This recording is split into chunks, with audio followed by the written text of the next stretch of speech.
Harut و ماروت کی داستان۔ حضرت سلیمان علیہ السلام کے زمانے کے بعد بابل کے لوگوں کے اندر سحر کاری اور جادوگری عجیب و غریب طور پر رواج پا چکی تھی۔ بابل 5000 سال پہلے ایک شہر تھا جو دریائے فرات اور دجلہ کے وسیع و عریض رقبے پر پھیلا ہوا تھا۔ اس کے لوگ ایک عظیم تہذیب و تمدن کے مالک تھے۔ وہ اس قدر بڑا تھا کہ ملک بابل کہتے تھے۔ اس ملک میں بڑے بڑے شہر، بلند و بالا قلعے، فلک بوس محلات اور بہت بڑے بڑے بت کدے تھے۔ ان بڑی بڑی عمارتوں کے کھنڈرات اب بھی موجود ہیں جو آثار قدیمہ میں شمار ہوتے ہیں۔ بابل کے لوگوں کے درمیان جادو اور سحر بہت عام تھا۔ وہ لوگ حیرت انگیز اور حیرت کن کاموں کے لیے طلسمات، مخصوص قسم کی گھاس، متبرک پانی چھڑکنے اور سلائی شدہ پٹیوں سے استفادہ کرتے تھے۔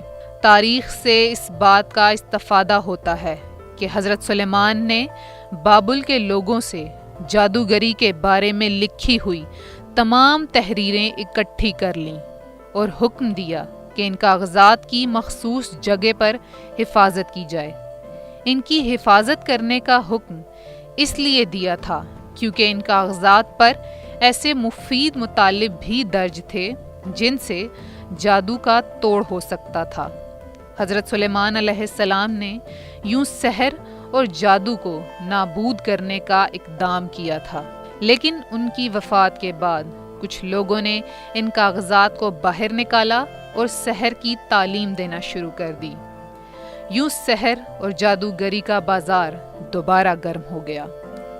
سحر اور جادو اور اس سے ہونے والے نقصان کو روکنے کے لیے ضروری تھا کہ کوئی اہم اور مضبوط قدم اٹھایا جائے۔ ادھر سے اس کو روکنے کے لیے اس کے سوا اور کوئی چارہ نہیں تھا کہ لوگ سحر اور جادو کا توڑ سیکھیں۔ ایسا کرنے کے لیے لازم تھا کہ پہلے سحر اور جادو کو سیکھیں تاکہ اس سحر اور جادوگری کو پھونک مار کر یا دقیق مہارت حاصل کر کے باطل کر سکیں۔ اللہ تعالیٰ نے اپنے 2 فرشتے ہاروت و ماروت انسانوں کی شکل میں بابل کے لوگوں کے درمیان بھیجے تاکہ وہ لوگوں کو سحر اور جادو سکھائیں کہ وہ جادوگروں کے جادو کو روک سکیں۔ ہاروت و ماروت کا بابل کے لوگوں میں آنا صرف سحر کی ایسی تعلیم کے لیے تھا کہ جس سے لوگ سحر کو باطل کر سکیں۔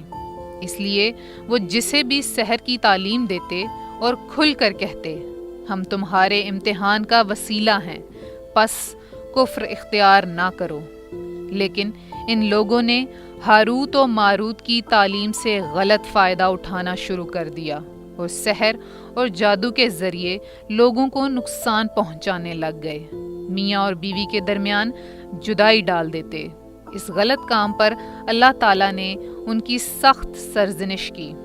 ہاروت و ماروت کو انسانی شکل میں بھیجنے کا فلسفہ یہی تھا کہ وہ لوگوں کو جادو کی کاٹ کرنے کے لیے جادو سکھائیں۔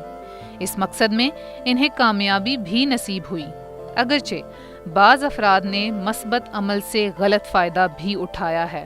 ان 2 معصوم فرشتوں کے بارے میں کئی قسم کے خرافات گھڑے گئے ہیں جن کی کوئی بنیاد نہیں ہے۔ جو کچھ قرآن میں آیا ہے اس کا پہلے ذکر ہو چکا ہے۔